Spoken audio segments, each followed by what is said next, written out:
বন্ধুরা আসসালামু আলাইকুম। ডিরিম কিচেনে আপনাদের স্বাগতম। আজকে আমি বানিয়ে দেখাবো তেলে ভাজা পাউরুটি। তো তেলে ভাজা পাউরুটি বানাবো। তো ময়দাটা সেনতে গেলি ওই চিনিটা হলো খুব দানা মোটা, এই জন্যই পানি দিয়ে চিনিটা একটু ভিজিয়ে থুইছি। ভিজিয়ে থুয়ে চিনিটা গলায় নিয়ে তারপরে ওই পানি দিয়েই ময়দা ছানবো। এখন 2 কাপ ময়দা দিয়ে দেবো। 2 কাপ ময়দা দিয়ে দেবো, দিয়ে তারপরে স্বাদ মতো লবণ দেবো, তারপরে একটু তেল দেবো, দিয়ে ভালো করে ময়ান দিয়ে নেব। স্বাদ মতো লবণ দিয়ে ভালো করে মাখাইয়ে নেব সুন্দর করে।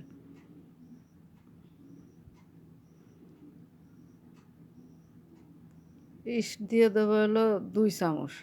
2 কাপে ওই যে ইস্ট 2 কাপে 2 চামচ ইস্ট দিয়ে দেবো।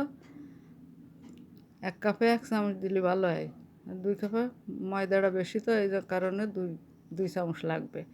2 চামচ দিয়ে ভালো করে মাখিয়ে নিয়ে তারপরে একটু তেল দিয়ে দেবো। তেল দিয়ে সুন্দর করে ময়ান করে নিয়ে আর 2 চামচ তেল দিয়ে দেবো।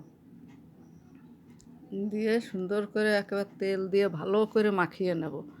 ভালো করে মাখিয়ে নিয়ে যখন দলা পেকে যাবে একেবারে হাতের মুঠোয়, তখন হচ্ছে যে পানি দিয়ে ছানব। সুন্দর করে মাখিয়ে নেব এইভাবে। এভাবে চটকিয়ে চটকিয়ে মাখিয়ে নেব।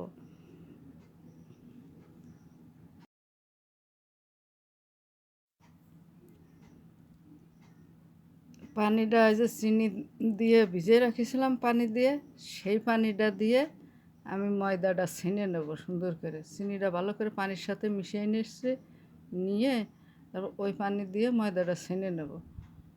গুঁড়ো চিনি ছিল না, এই কারণে চিনিটা ভিজিয়ে করে নিছি, তরল বানাই নিছি। নিয়ে এখন এই পানি দিয়ে আমার ময়দা ছানা হয়ে যাবে না। সুন্দর করে ময়দাটা মেখে নিয়ে তারপরে হাতে একটু তেল দিয়ে ওতে একটু তেল মাখাইয়ে ঢেকে রাখবো। 2 ঘন্টার জন্য ঢেকে রাখবো। 1 ঘন্টায় হয় না, 2 ঘন্টা লাগে। এই তেলটা মাখিয়ে সুন্দর করে প্লেট দিয়ে ঢেকে রাখবো 2 ঘন্টার জন্য।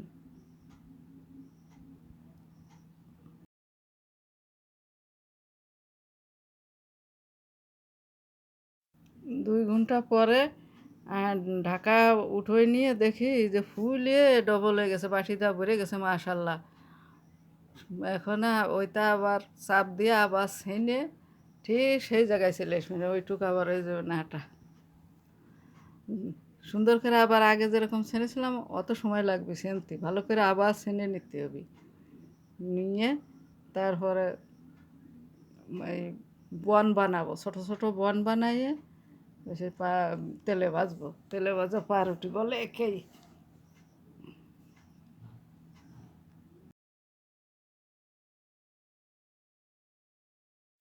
এবার আটাটাকে আমি ছোটো ছোটো লেচি কেটে নেব। নিয়ে এই 2 কাপ ময়দায় 8টা লেচি হয়েছে।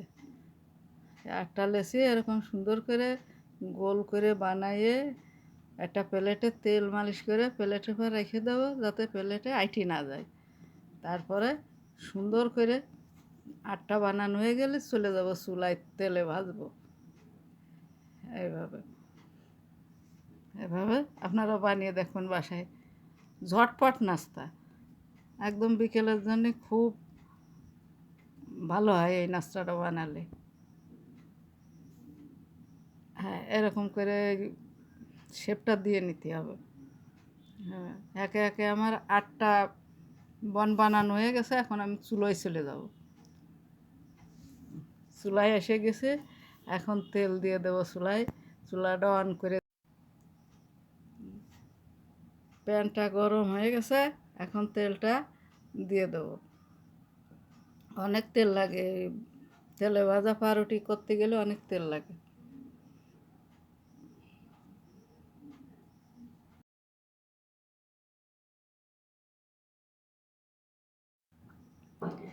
তেলটা গরম হয়ে গেছে, এখন আমি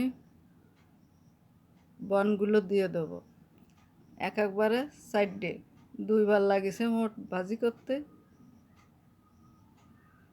সময় লাগেছে একটু। সময় নিয়ে লো হিটে এগুলো ভাজতে হবে। এগুলো কিন্তু জোরে জাল দিয়ে ভাজা যাবে না, হাই হিটে ভাজা যাবে না। এগুলো লো হিটে ভাজতে হবে আস্তে আস্তে সময় নিয়ে।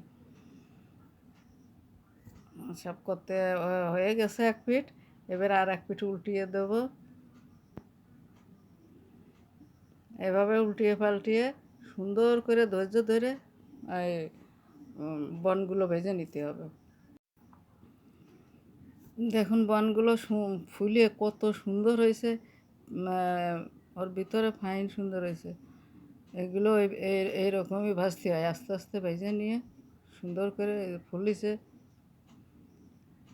এখন উঠিয়ে নেব, এবার আর সাইডে আছে ওই সাইডে দিয়ে দেব। খুব সুন্দর হয়েছে, পিঠটাও খুব মচমচে হয়েছে। বন্ধুরা দেখুন তেলে ভাজা পাউরুটিগুলো কত সুন্দর হয়েছে।